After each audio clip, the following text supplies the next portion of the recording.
일 잘하는 에이스 승진시켜놨더니 조직 사기 꺾고 핵심 인재 내쫓는 꼰대 빌런 되는 이유가 뭐예요? 조직이 가지고 있는 연차 문화, 나이 문화를 해결하지 않은 상태에서 실력 있다고 해서 팀장 세워버리니까 무소불위의 권력이 돼버리는 겁니다. 기존의 서열주를 해결하지 않고 실력 있는 사람 팀장 세우면 나타나는 현상이에요. 우리나라는 자리를 줄 때, 즉 역할을 줄 때 고생했으니까 준다, 보상적 성격으로 줘버린다. 결코 안 됩니다. 연봉을 더 주면 됩니다. 대리에서 성과를 많이 낸 사람이 과장에서 성과를 못 낸 사람보다 연봉을 더 많이 받아야 됩니다. 왜요? 역량과 성과는 꼭 일치하는 것은 아니기 때문에 그래요. 승진이라고 하는 것은 분명히 영향력의 확장입니다. 해야 할 일의 증가이고 섬겨야 할 구성원의 증가입니다. 한국 사회의 특수성이죠. 우리는 직함에 집착해요. 서열에 집착합니다. 등급이 있어요. 우리는 사원, 주임, 대리, 과장, 차장, 부장 다 있어요. 근데 사이사이에 다 있죠. 그 과장 대리가 아니라 대리도 있어요. 대리도 있어요. 대리의 대리가 있어요. 중간이 있어요. 중간. 그 다음에 차장 대우 있죠. 부장 대우 있죠. 그 사이께 만났어요. 부부장이 있어. 부부장이 있다고요. 차장이 있다고요. 계속 서열을 만들어가지고 누가 윗사람인지를 정해줘야 대화가 되는 거죠. 구조적인 모순이죠. 무늬만 수평이죠. 먼저 승진해서 사무장이 된 후배예요. 후배가 먼저 승진했다 이 말은 회사 입장에서는, 경영진 입장에서는 서열주의를 타파하고 이제는 성과 중심적으로 일하자, 뭐 이거란 말이에요. 근데 그 후배도 서열주의 안에 있었던 사람이에요. 그래서 후배가 승진했는데 선배가 라운딩하고 들어왔어요. 이 후배는 자기 지금 쇼핑 중이죠. 쇼핑 중이에요. 선배예요. 이제 곧 소등 시간이라서 돌아왔어요. 그런 거 딱딱 지키면 매출은 어떻게 올려? 기내 상품 더 팔아야 되는 거 아니야? 내가 그만하라고 할 때까지 계속 돌아. 그건 아닌 것 같은데요? 내 지시를 거부하겠다고? 이런 것이 웹드라마에 심심치 않게 나오는 겁니다. 결국은 이런 문화 속에서 리더가 되면 처음에는 정신 바짝 차리고 성과 중심으로 해야겠다 했다가 시간이 흐르면 내 중심으로 가죠. 권력 중독에 빠진 리더가 되는 겁니다. 최근 기업 내에 연령 역전선상이 가속화하면서 나이 많은 팀원을 이끄는 젊은 팀장들의 고충이 커졌어요. 서열 중심 문화가 강한 팀일수록 상사보다 나이 많은 팀원이 약 12% 높은 부정적 감정을 느끼더라. 조직 내에서 나이 요런 이야기하고 연차 이야기하고 직급 이야기할수록 부정적 감정을 느끼더라. 반대로 역할 중심으로 소통할 때, 나이 신경 안 쓰고 역할 중심으로 할 때에는 선배 팀원조차도 업무 몰입도가 18% 향상되더라. 나이 많은 선배조차도 업무 몰입도가 올라가더라. 그 말입니다. 의지의도는 25% 감소하더라.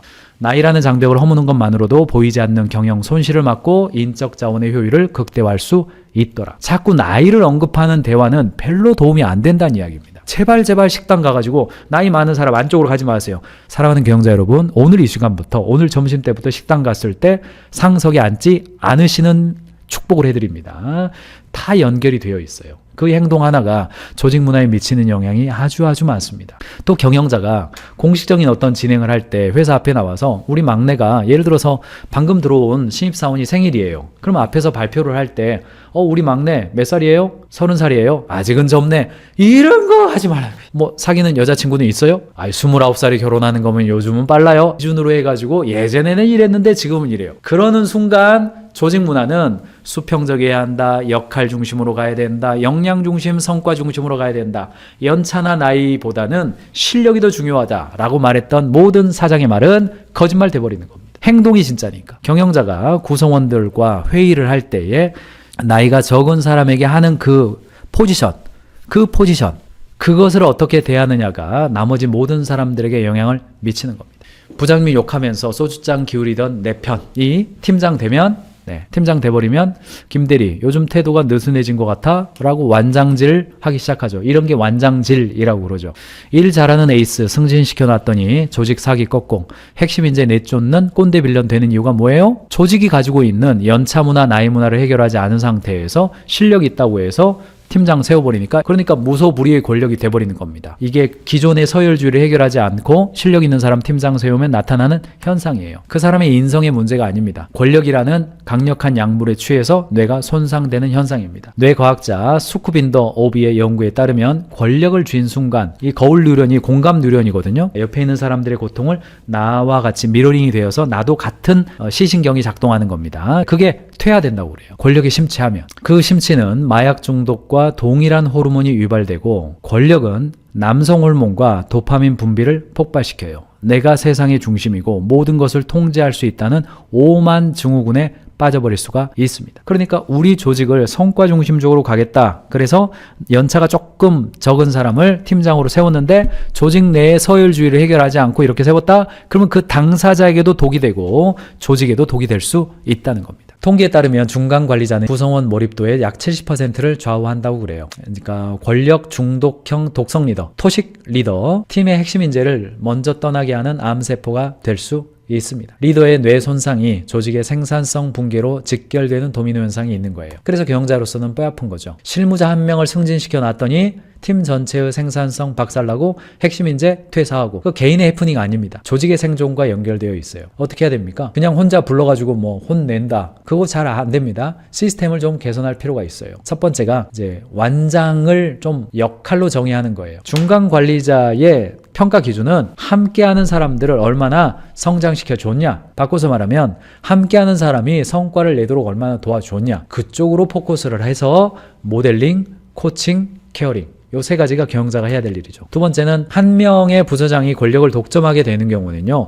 지시도 한 사람, 평가도 한 사람, 통제도 한 사람 한다. 그럼 이제 권력 중독 번아웃이죠. 모든 책임을 다 져야 되니까 힘들죠. 근데 그거를 조금 분산할 수 있습니다. 이제 일본의 JCG 홀딩스 같은 경우에는 프로젝트 관리자하고 구성원의 경력 관리자를 옆에 따로 둔대요. 일반적으로는 프로젝트 관리자가 지휘 명령을 하지만 원오원 미팅을 할 때에는 경력 관리자가 옆에 와서 대화도 해준다고 그래요. 그러면 이제 권력이 살짝 상호 견제가 되죠. 그래서 완장을 나눠 차는 방식도 있습니다. 의도적인 감사 시스템도 있어요. 캠벨 수프 있죠? 더글러스 코넌트 10년 동안 매일 10통 이상 총 3만 통의 감사 편지를 직원들에게 손으로 쓴 사람이기도 합니다. 그래서 감사해주는 거 직원들에게 리더십 평가에 팀원들을 향한 존중과 감사의 빈도 표현을 포함시켜 본다든지, 나의 리더는 나에 대해서 감사를 표현하고 있다, 빈번하게 한다, 일주일에 한 번이다, 한 달에 한 번이다, 매일이다, 이런 거 있죠. 이런 것을 좀 리더십 평가에 넣어보는 것도 도움이 될 수 있습니다.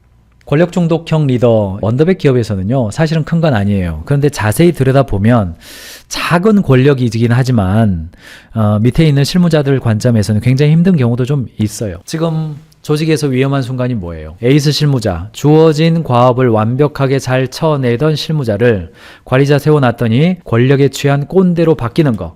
근데 많은 경우 자리를 줄 때 연차가 차고 그동안 고생했으니까 과장 승진시켜줄게, 이것부터가 문제입니다. 네, 우리나라는 자리를 줄 때, 즉 역할을 줄 때 고생했으니까 준다, 보상적 성격으로 줘버린다고요. 승진을. 결코 안 됩니다. 연봉을 더 주면 됩니다. 그래서 우리가 브로드 밴딩을 하잖아요. 대리에서 성과를 많이 낸 사람이 과장에서 성과를 못 낸 사람보다 연봉을 더 많이 받아야 됩니다. 왜요?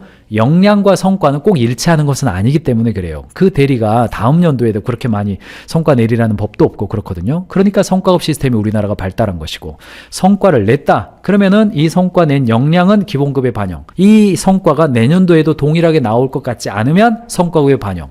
승진을 시켜줄 때는 이 사람이 관리자로서의 역량이 있다, 그러면 승진을 시켜주는 겁니다. 연봉도 물론 더 올라가야 되죠. 근데 이제 이게 안 돼요. 권력의 획득이라고 봐요. 근데 승진이라고 하는 것은 분명히 영향력의 확장입니다. 해야 할 일의 증가이고 섬겨야 할 구성원의 증가예요. 그렇게 봐야 됩니다. 그러니까 승진이라고 하는 것은 보상이 아니라 새로운 계약이에요. 고생했으니 챙겨주는 명예가 아니라는 겁니다. 완전히 다른 과업을 부여하는 직무 전환입니다. 과거의 성과로 승진을 해버리면 어때요? 승진한 다음에 성과 떨어지죠. 왜 그래요? 사람이 매년 최고의 성과 냅니까? 너무나도 당연히 최고의 성과를 낸 그 다음에는 성과 떨어집니다. 당연히 그렇게 돼요. 그걸 이제 우리 역량의 덫이라고 그러죠. 피터의 법칙이라고 그러죠. 사람은 자신의 무능이 드러날 때까지 승진한다. 관리자의 과업은 실무자와 완전히 달라요. 과거의 퍼포먼스가 미래의 리더십을 보장하지 않는 겁니다. 팀장으로서 새롭게 입사했다고요. 팀장 교육을 시켜줘야 된다는 겁니다. 그래서 가인즈 캠퍼스에서도 여러분들 팀장 교육 시켜드리고 있잖아요. 2달에 한 번씩 하고 있죠. 실무자에서 퀸으로 바뀌어진 겁니다. 말이 움직이는 방식이 달라져야 되잖아요. 그걸 가르쳐줘야 될 거 아닙니까?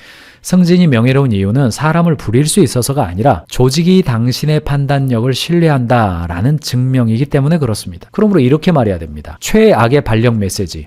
그동안 고생 많았어요. 이제 부장이니까 밑에 애들 좀 빡세게 좀 잘 잡아. 최악이죠. 서열주의, 보상주의죠. 좋은 발령은 뭐예요? 김경민 부장님, 당신의 판단이 우리 회사의 미래에 더 큰 비중을 차지하게 되었습니다.